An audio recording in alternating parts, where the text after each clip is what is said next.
भाई सरकार को झूठ बोलने का फुर्सत हो तो काम करे भी। अभी सरकार 3 चीजों पे काम कर रही है। उसको वोट कैसे मिलेगी, खाप पंचायतों को कैसे तोड़ा जाएगा, इन पे काम कर रही है। जो संगठन है उनको कैसे तोड़ा जाएगा, उस पे काम कर रही है। जो मुद्दे उठा रहे हैं उनको अपने तरीके से अपने ही लोगों को उनके बीच में घुसा के आम लोगों की ये सहमति बनवाते हैं कि भाई ये इशू तो हमारा है और हम इसको पूरा कर देंगे, लेकिन करेंगे नहीं। गन्ने का इशू लगा लो, ये यहाँ पे जो गन्ने की बेल्ट है पूरी, बिजली का इशू लगा लो, जमीन छीनने का बड़ा एक षड्यंत्र रचा जा रहा है। उद्योगपतियों के पास में किसान की जमीन जा रही है, वो सड़क के नजदीक की जमीन खरीद रहे, उस पर बाउंड्री वॉल कर रहे हैं, रास्ते बंद करके पीछे की जमीन खरीदी जा रही है।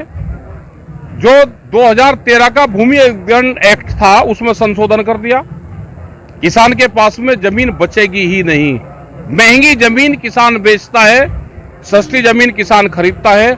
जितनी जमीन महंगी होती जाएगी किसान से उतनी ही जल्दी जमीन जाएगी। एक बड़ा षड्यंत्र ये चल रहा है। फसलों के दाम नहीं मिलेंगे, हम दिन के उजाले में फसल बेचते हैं तो दाम नहीं मिलेंगे, रात के अंधेरे में जमीन बेचेंगे तो रात के अंधेरे में भी जमीन चली जाएगी।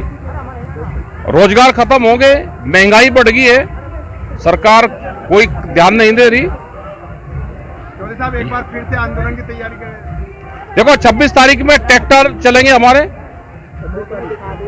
हर जगह, गांव में चलेंगे, डिस्ट्रिक्ट हेडक्वार्टर पर चलेंगे, वहां पर आएंगे, ज्ञापन देंगे। और बड़ी बड़ी पंचायतें भी हमारी अब पूरे देश भर में होगी। 40 एसकेएम के लोग हैं, वे पूरे देश में जाएंगे। जो प्राइवेट संस्थाओं को, जो गवर्नमेंट की जमीन है वो बेची जा रही, संस्थाएं बेचे जा रहे देश के।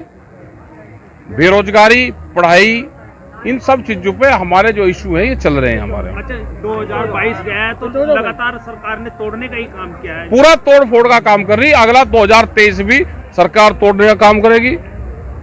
सैनी अगर 3 तरह के 4 तरह के सैनिक हो तो उनको कैसे टूटेंगे, यादव 2 तरह के यादव है उनको कैसे तोड़ फोड़ करेंगे, खाप पंचायतों को एक दूसरे के खिलाफ कैसे लड़ाने का काम करेंगे, बिरादरियों को एक दूसरी बिरादरी के खिलाफ कैसे करेंगे।